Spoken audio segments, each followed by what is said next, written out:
Video. और उससे पहले यदि आप आए हैं कन्हैया जीएस वर्ल्ड पे पहली बार, तो पहले सब्सक्राइब कर दीजिए, यानी कि लाल वाला बटन दबा करके घंटा का निशान भी दबा दीजिए। पहले तो ये काम कर दीजिए, क्योंकि ऐसा ही डेली वीडियो हम आपको लगातार प्रोवाइड करते हुए आ रहे हैं, सभी का एनालिसिस करते हुए आ रहे हैं विथ आंसर, ठीक है। और वीडियो पसंद है तो लाइक कर ही दीजिए, इतना भी बेकार हम एनालिसिस नहीं करा रहे हैं, ठीक है। और दोस्तों तक शेयर कर दीजिए। उम्मीद है कि आप सब्सक्राइब कर दिए होंगे। अब बढ़ते हैं आगे, चलते हैं काम की बात पे। देखिए यहाँ पर पहला क्वेश्चन पूछा गया, 9वीं अनुसूची को कब जोड़ा गया, यानी कि जो हमारी 12 अनुसूची हैं उसमें 9वीं अनुसूची को कब जोड़ा गया। तो देखिए 100% रियल क्वेश्चन है, यही क्वेश्चन आए थे, बस थोड़ा सा इसका लैंग्वेज चेंज हो सकता है। तो देखिए 1951 में इसे जोड़ी गई थी और पहले संविधान संशोधन के द्वारा 9वीं अनुसूची को जोड़ा गया। उसके बाद यहाँ पर एक क्वेश्चन मिला कि दादा भाई नौरोजी ने कौन सी किताब को लिखा था।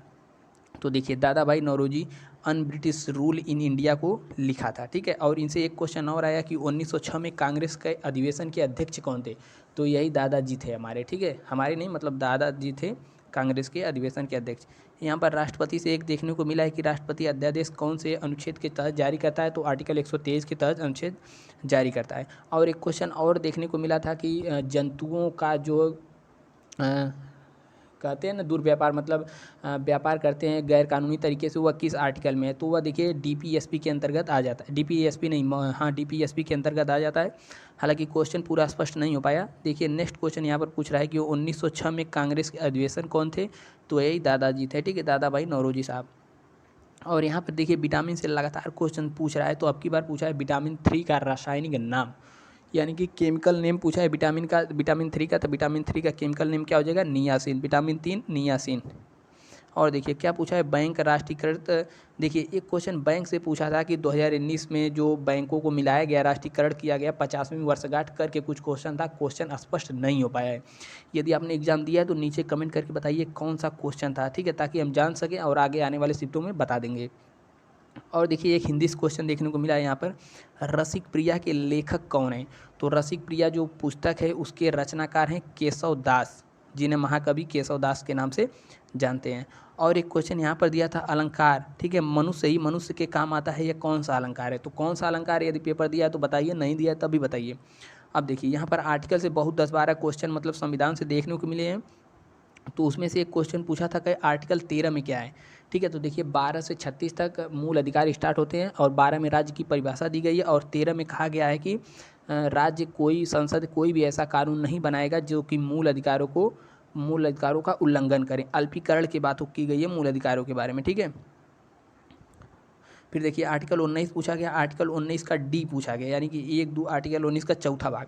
आर्टिकल 19 में 4 भाग कहता है कि आने जाने की देश में हमें एक स्वतंत्रता है, हम कहीं भी आ जा सकते हैं, ठीक है। और एक क्वेश्चन यहाँ देखने को मिला है कि पूछा था परपोषी जीव से संबंधित कुछ था। तो क्वेश्चन स्पष्ट नहीं हो पाया है। अब देखिए यहाँ पर पूछा गया था, खड़ा क्वेश्चन पूछ दिया कि सीआरपीसी कब लागू किया गया। कोई अलग से सीआरपीसी नहीं पूछा है, इसमें पूछ दिया कि सीआरपीसी लागू कब किया गया। तो 1 अप्रैल 1974 को सीआरपीसी को लागू किया गया। एक क्वेश्चन यहाँ पर पूछा कि रेत के टीले के लेखक कौन है, ठीक है। अब की बार 2 या 3 रचना देखने को मिली। एक ऊपर रचना हमने बताया अन ब्रिटिश रूल इन इंडिया, दादा भाई नौरोजी थे। और एक रेत के टीले करके कुछ दिया हुआ था। और देखिए एक करंट से क्वेश्चन मोदी जी से उठाकर पूछ दिया था। देखिए इस वाले पेपर की खास बात है, इसमें मोदी से भी क्वेश्चन पूछा है, योगी से भी क्वेश्चन पूछा है। योगी से क्या पूछा है आगे बात करेंगे, ठीक है। यहाँ पर पूछा हाउडी मोदी कार्यक्रम कब, मतलब कहाँ पर हुआ था। तो हाउडी मोदी कार्यक्रम यूएसए में अमेरिका के समय हुआ था। याद करिए थे डोनाल्ड ट्रंप, मोदी जी गए थे, क्या गए थे, अब की बार ट्रंप सरकार, हार गए ट्रंप। यहाँ पर एक क्वेश्चन पूछा गया सूत्र पिटक के रचनाकार, मतलब सूत्र पिटक किस धर्म से संबंधित है, ऐसा क्वेश्चन था। तो सूत्र पिटक आपको पता होगा कि बौद्ध धर्म से संबंधित है, धर्म पिटक सूत्र पिटक, ठीक है, ऐसा बौद्ध धर्म से संबंधित है। यहाँ पर पूछा था राइट टू इन्फॉर्मेशन को कब, मतलब सूचना का अधिकार, जानने का अधिकार कब का है। तो 2005 में आया था आरटीआई, ठीक है।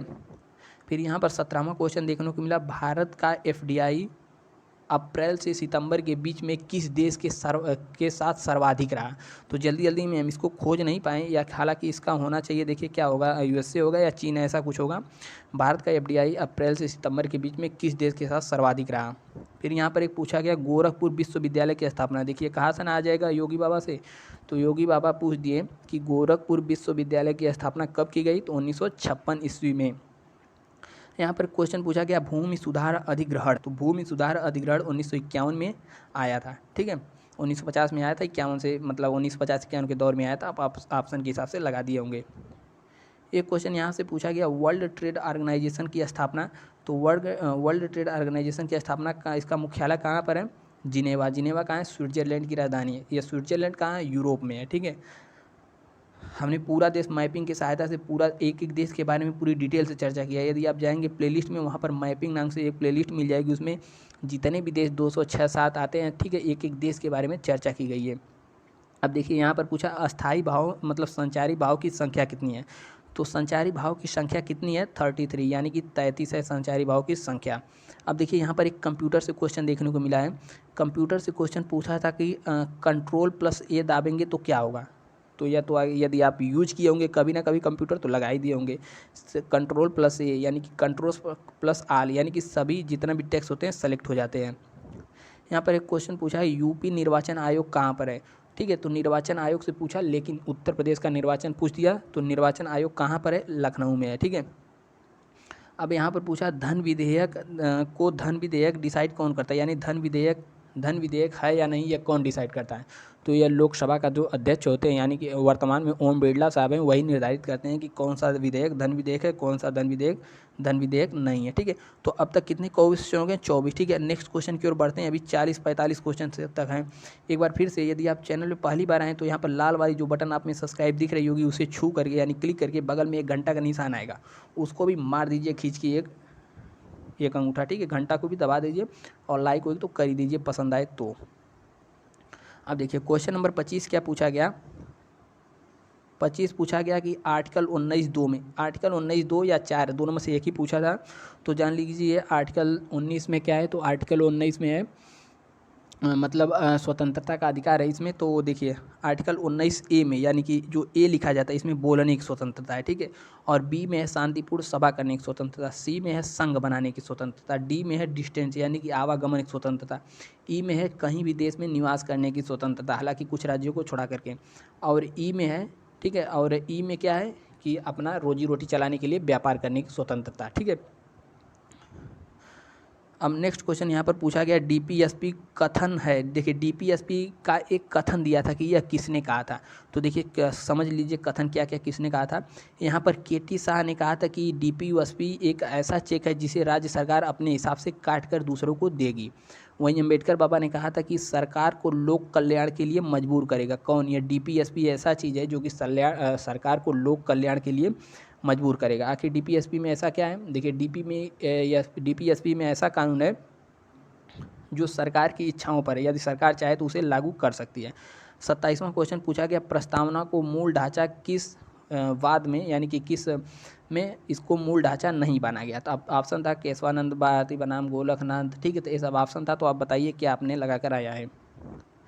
यहाँ पर एक नेक्स्ट क्वेश्चन पूछा गया हाई कोर्ट के न्यायाधीश को नियुक्त कौन करता है, तो देखिए हाई कोर्ट के न्यायाधीश को नियुक्त राष्ट्रपति करता है, और शायद पूछा था क्वेश्चन कि हाई कोर्ट के जो कि रिटायर हो जाते हैं न्यायाधीश उनको नियुक्त कौन करता है, तो राष्ट्रपति ही करता है। एक यहाँ पर क्वेश्चन पूछा गया था कि नशीला पदार्थ, ठीक है, पूछा गया था कितना ग्राम नशीला पदार्थ तक यदि आप यूज करते हैं तो पुलिस आपको गिरफ्तार मतलब आप पे ज़्यादा कार्रवाई नहीं हो सकती। तो क्वेश्चन में आंसर था 25 ग्राम, 30 ग्राम, 16 ग्राम। तो इसका आंसर तो हमको नहीं पता, यदि आपको पता है तो नीचे कमेंट करके ज़रूर बताइए, ठीक है। अब वीडियो पसंद आ रहा हो तो लाइक करते हुए चलिए।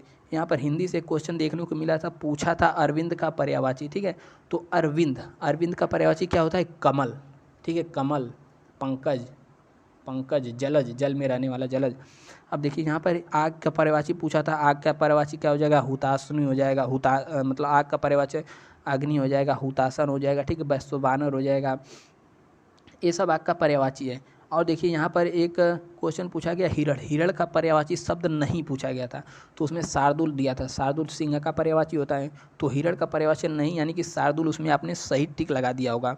अब देखिए यहाँ पर एक पूछा था क्वेश्चन श्लेष अलंकार, ठीक है, कोई पंक्ति दे दी थी ऐसी, उसमें कुछ लिखा गया था कि पानी ते ही नहीं, पानी नहीं, यह वाला था मोती मानुष चून वाला, ऐसा कुछ पर्यायवाची दे दिया था, पर्यायवाची करें लाइन दे दिया था, उसमें पूछा था कौन सा श्लेष अलंकार है, तो ऐसे कुछ क्वेश्चन था श्लेष अलंकार संबंधी, ठीक है। अब यहाँ पर एक क्वेश्चन पूछा गया जयद्रथ वध किसकी रचना है, तो जयद्रथ वध है मैथिली शरण गुप्त की रचना। ठीक है, अब देखिए, यदि आपको यह पीडीएफ चाहिए तो नीचे टेलीग्राम का लिंक होगा। ठीक, टेलीग्राम का लिंक होगा, उससे ज्वाइन हो जाइए, उसमें यह सब सारा पीडीएफ हम आपको प्रोवाइड करा देंगे। अब देखिए नेक्स्ट क्वेश्चन यहाँ पर पूछा गया कि प्रथम हिंदी ज्ञानपीठ पुरस्कार किसे मिला। देखिए इसका आंसर मैं खोजना भुला गए। प्रथम ज्ञानपीठ पुरस्कार किसे मिला बताइए आप। और देखिए यहाँ पर झरना के लेखक कौन, झरना जो है इसके लेखक कौन है। झरना, आंसू, लहर, ठीक है, कंकाली, इरावती, ये सब के लेखक कौन है, जयशंकर प्रसाद जी हैं। अब यहाँ पर एक क्वेश्चन पूछा गया कि कंठ तालव्य शब्द कौन सा है। तो जैसे बोलते हैं ना, कंठ से भी लगे तालु से भी लगे, आय, तो आय क्या है, कंठ तालुव्य।